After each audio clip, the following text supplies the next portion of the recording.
Some years ago, I was driving back from one of the hospitals on the other side of town when I saw ahead of me a large church with a nativity scene out front. But it was no ordinary nativity scene, let me tell you. This scene was so stunning, so beautiful, that I couldn't help but slow down and look as I passed by. All the figures were life-size and painted in exquisite detail. There were 3 camels with coloring and features so accurate that I thought that at any moment they would bow down to allow their riders to dismount. Now astride the camels were the Magi. Their robes and wrappings dazzled with brilliant blues and golds and reds. Even from a distance, their faces and expressions were so alive that it was easy to think that they were alive. And of course, there was a stable. Life-sized animals stood off to one side, while in the stable Mary knelt beside the manger, as Joseph stood behind her with a hand on her shoulder. I could see spotlights placed all around the scene, and I imagined it all lighted up in the night. And what a spectacular sight it must have been. Then I noticed an orange sign placed directly in front of the scene. Printed on this sign was one word: danger. Evidently the church, or more likely the church's insurance company, was concerned that passers-by might stop and approach the scene for a closer look. Given all the lights and wires run the risk of being electrocuted, or concerned that a child might not resist temptation, so inviting the scene and climb up on the life-size figures and try to ride along with the Magi, only to have them topple over and hurt them. So out in front of that magnificent nativity, a scene meant to proclaim the good news of Christmas, a scene intended to slow you down and draw you in, a scene meant to lead people to consider the salvation and life that Christ's child brings, was the sign: danger. And now we come here this first Sunday in Advent to begin our preparations to celebrate the birth of Jesus, the coming of the Christ child. And out front on our wall should be that very same sign: danger. Because the one who comes is dangerous. He's not some safe, sweet, cuddly babe, but someone we don't expect. And for him to draw near to us and we to him can be rather dangerous. So who is it that comes? Well, of all people, it is a thief who comes. Or so Jesus describes himself in our gospel reading for today. Jesus is speaking to his disciples about the end of the age and his return.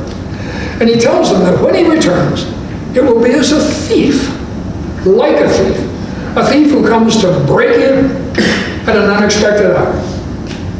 And though it was the last days Jesus was talking about, I wonder if what he said doesn't apply to each and every day, any day. Jesus is always returning, I think, coming to us day after day, there at the gateway to most every moment, as someone else has put it. And he's there as a thief, like a thief. And you know, that's not a rather safe or comfortable or very soothing image. In fact, it's a rather scary image. I remember a good while back in the news, there was a story about what the media have come to call home invasions. This time, 2 men broke into a home, held the owner at gunpoint until they handed over his car keys, then stole his car. The owner immediately called the police, who quickly spotted the car and ran it down. When the thief jumped out, they opened fire on the police and fled into the nearby woods. And such things do happen. Home invasions, dangerous assaults on those with him. And you know, if you've ever been the victim of a break-in, you know just how scary it is, even if you're not at home when it happens. For a long time afterwards, you don't even feel safe in your own home. And the thought of some strangers going through your personal belongings, touching your things, can make you feel sick to your stomach. It's a scary, miserable feeling. But that's the image Jesus uses. So why?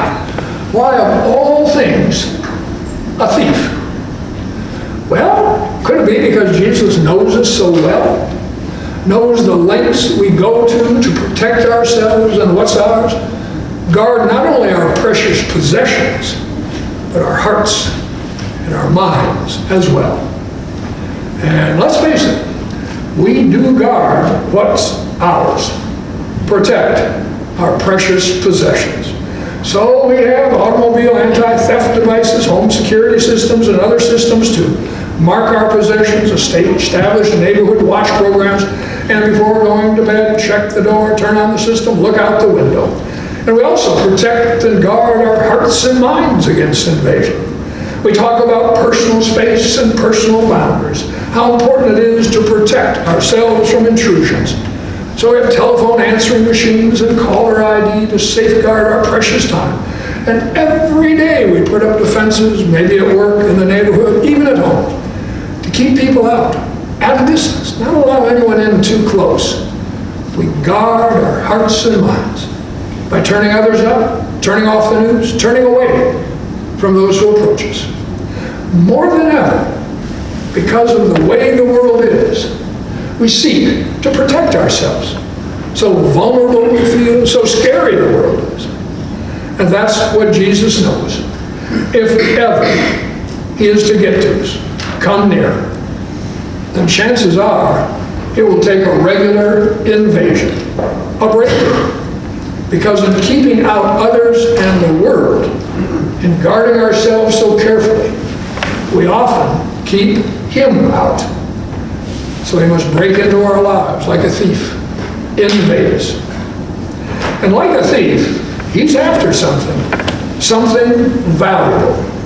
Not those possessions we do such a good job of protecting, but something else, our very hearts and minds. He wants to recreate our hearts, transform our minds, deliver us, lead us to true life. And that's why we need to post that sign. Danger. Because for Christ to break in, break through, invade our lives, is to be in danger of having our lives turned upside down or our thoughts and opinions transformed. Our wants and desires redirected, our hearts maybe turned inside out with love and compassion. Even our lives set free from the past. No more excuses. Becoming people capable of actually following, even risking ourselves for his sake. Jesus really is a very different kind of thief. He comes not to take, but to give. To give a whole new kind of life. A dangerous kind of life. A life lived open to God, to others, to the world. So he comes to us as a thief.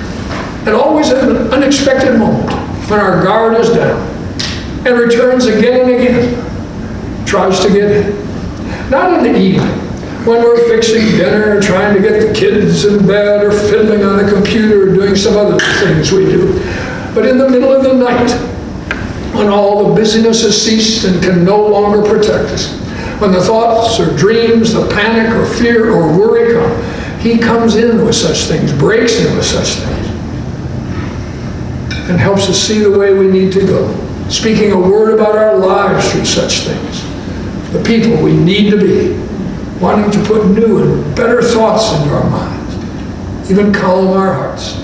Or maybe sometimes in the middle of the day, in the middle of the office or house or street, something or someone catches us off guard and suddenly they invade our hearts and minds before we get our defenses back in place.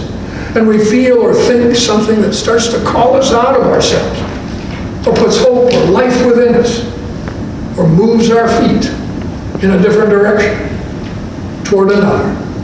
He's there too, trying to get through, touch our hearts, claim our minds. So such moments are filled with danger, because hey, may change us, may transform us. On this first Sunday night, we gather here to begin our preparations to celebrate the coming of the Christ child, the coming to birth of hope and peace and joy and love. And oh, how we want to be filled with hope again. A hope that carries us, lifts us each day, and peace. Oh, how we would like some peace inside our skins, but more peace on this earth, and joy down deep inside, and the love that transforms us and others. So Jesus says, be ready. Be ready not to lock him out, but to let him in. And that means turning off all our security systems that protect our hearts and minds and personal space and boundaries, and let in the one who does not take, but gives the very things we seek.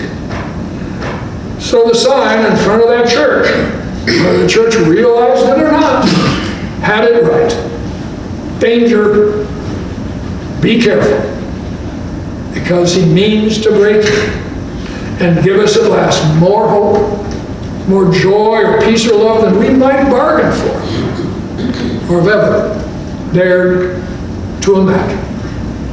Amen.